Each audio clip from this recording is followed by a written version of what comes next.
exile, the democratically elected leaders in exile, and the representatives of our 6 million Tibetans, both within Tibet and in exile, we would like to bring to your attention of Your Excellency's government the most pressing issue faced by the Tibetan people under the Chinese Communist regime.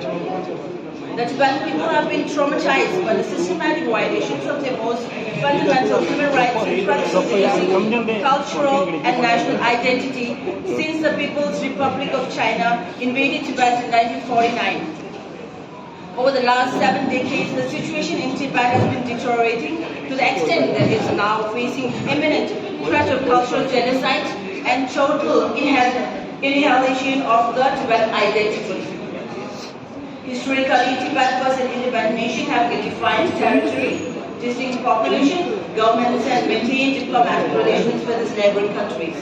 Geographically, Tibet existed as a buffer state for more than 2,000 years between the two Asian giants, India and China, until its illegal occupation by China in 1959. Tibet and India have a millennia-old history of friendly coexistence and natural exchanges. There have been neighboring countries with rich, ancient, as well as contemporary civilization ties.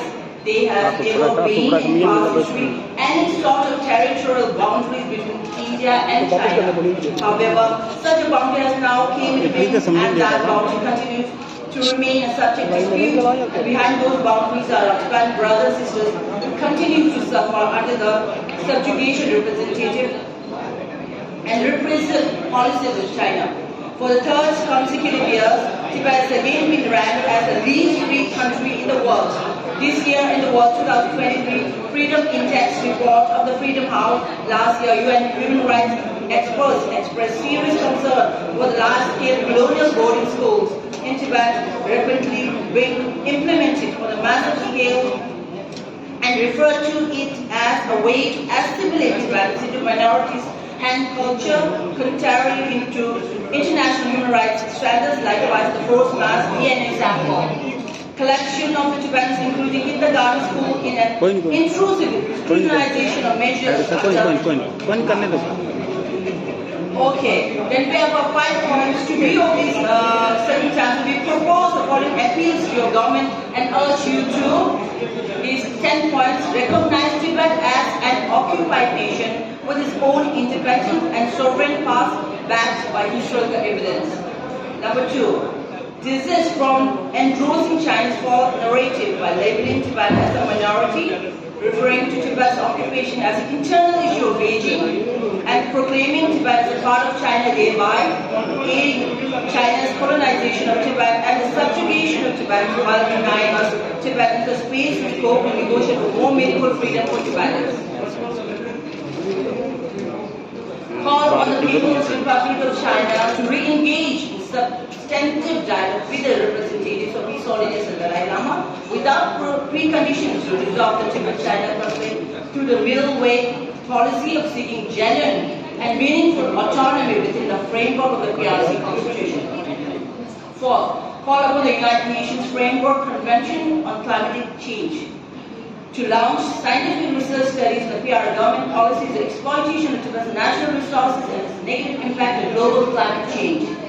Number 5, pressure China to ensure access to independent human rights organizations, monitor and report on the human rights situation, and likewise extend an invitation to UN special reporters, to particularly those focusing on freedom of opinions and expression, peaceful assembly and association, and human rights defenders, facilitating their visit to Tibet as soon as possible.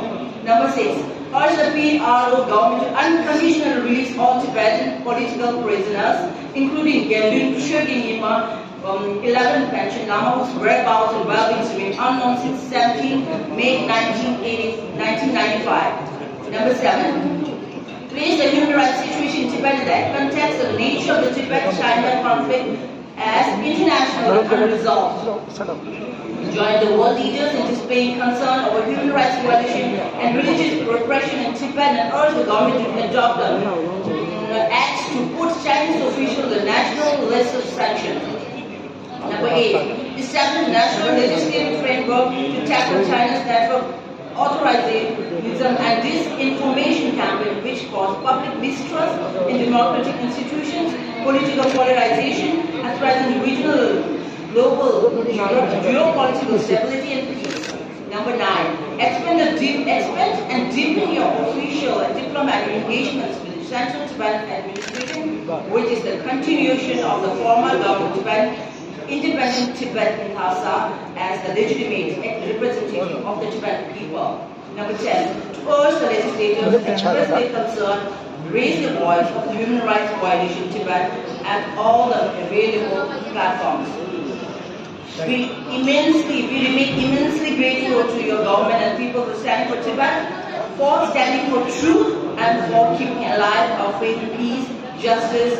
Please accept the assurance of our highest consideration, thanking you from our Parliament office. Thank you.